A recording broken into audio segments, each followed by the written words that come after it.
രാഹുൽ മാങ്കൂട്ടത്തിനെ പോലൊരു വ്യക്തിക്ക് അദ്ദേഹത്തിൻ്റെ പ്രചരണം നടത്താൻ അവകാശമില്ലാത്ത ഒരു നാടാണോ ഇത്? അപ്പോൾ അദ്ദേഹം ഒരു കോൺഗ്രസ്സുകാരനായിരുന്നു. അദ്ദേഹത്തിൻ്റെ പൂർവ്വകാല ചരിത്രമെല്ലാം കോൺഗ്രസിൻ്റെതാണ്. കോൺഗ്രസിൽ ഇപ്പം നടപടിയെടുത്ത് പുറത്താക്കിയിരിക്കുന്നതാണ്. അപ്പോൾ അദ്ദേഹത്തിൻ്റെ വ്യക്തിപരമായ അഭിപ്രായം രൂപപ്പെടുന്നതാണ്. പാർട്ടിയുമായിട്ട് ബന്ധപ്പെട്ടിട്ടൊന്നുമല്ല അത് നടക്കുന്നത്. അതെയാ? അപ്പോൾ അത് അക്കാര്യത്തിൽ പിന്നെ ബുദ്ധിമുട്ടാണെങ്കിൽ തിരിച്ച് ഒരുപാട് കളങ്കിതരായ വ്യക്തികൾ അപ്പുറത്തുണ്ടായിരുന്നല്ലോ. അവരൊക്കെ എന്താ ചെയ്യുന്നത്? അല്ല, ഞാൻ രാഹുൽ മാവട്ടത്തിനെ ശിക്ഷിച്ചോ?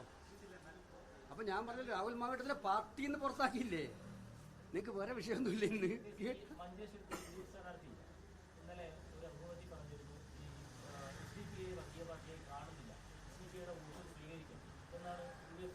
അറിയില്ല, ഞാൻ കണ്ടിട്ടില്ല. അദ്ദേഹം എന്ത് പറഞ്ഞു എന്നുള്ളത് ഞാൻ ശ്രദ്ധയപ്പെട്ടിട്ടില്ല. എൻ്റെ ശ്രദ്ധയപ്പെട്ടിട്ടില്ല. നിങ്ങൾ പറയുന്നതനുസരിച്ച് എനിക്ക് കമൻറ്റ് ചെയ്യാൻ പറ്റത്തില്ല. അദ്ദേഹം പറഞ്ഞതായിട്ട് എനിക്ക് ശ്രദ്ധയപ്പെട്ടിട്ടില്ല.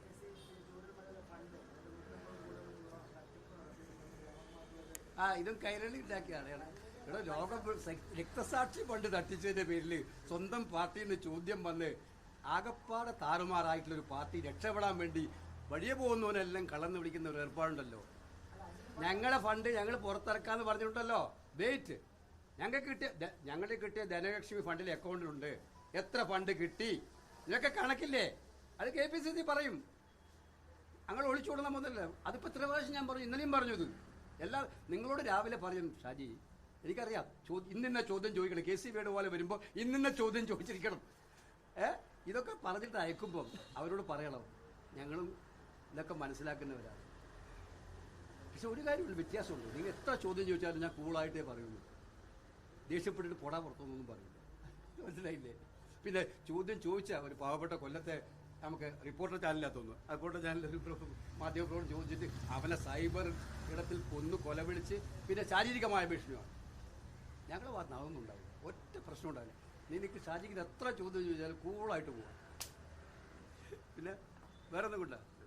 അതുകൊണ്ട് ഈ ഇടതുപക്ഷ മുന്നണി പ്രകടന പത്രിക സത്യത്തിൽ അവർ നടത്തിയിട്ടുള്ള വാഗ്ദാന ലംഘനങ്ങളുടെ പുനരാവർത്തനമാണ് നടത്തിയിരിക്കുന്നത്. ഇത് ജനങ്ങൾക്ക് വിശ്വസിക്കാൻ പറ്റുന്നതല്ല. UDFന്റെ വൻ വിജയത്തിൽ അങ്കലാപ്പ് പൂണ്ട CPM-ഉം മുഖ്യമന്ത്രിയും ഒക്കെ തന്നെ വിരളി പിടിച്ചുകൊടുന്ന ചിത്രമാണ് ഇപ്പോൾ വ്യാജ പ്രചരണങ്ങളുമായി വന്നുകൊണ്ടിരിക്കുന്നത്. ഞങ്ങൾ വീണ്ടും പറയാന്ന്, വോട്ട് ഞാൻ വീണ്ടും ഇന്നലെ പയ്യന്നൂരിൽ പറഞ്ഞതാണത്, കോഴിക്കോടും പറഞ്ഞതാണ്. കള്ളവോട്ട് ചെയ്യാൻ ഇന്ന് കണ്ണൂരിൽ നിന്ന് വ്യാപകമായി പരാതികൾ വന്നുകൊണ്ടിരിക്കുകയാണ്. കള്ളവോട്ട് ചെയ്യാനും തെരഞ്ഞെടുപ്പ് അട്ടിമറിക്കാനും ഭരണയന്ത്രം ദുരുപയോഗപ്പെടുത്താനുള്ള എല്ലാ നടപടികളും സ്വീകരിച്ചുകൊണ്ട് മുന്നോട്ട് പോവുകയാണ്. ഇലക്ഷൻ കമ്മീഷൻ ജാഗ്രതയാവണമെന്ന് പറഞ്ഞുകൊണ്ട് ഇലക്ഷൻ കമ്മീഷൻ നമ്മൾ സമീപിച്ചിട്ടുണ്ട്.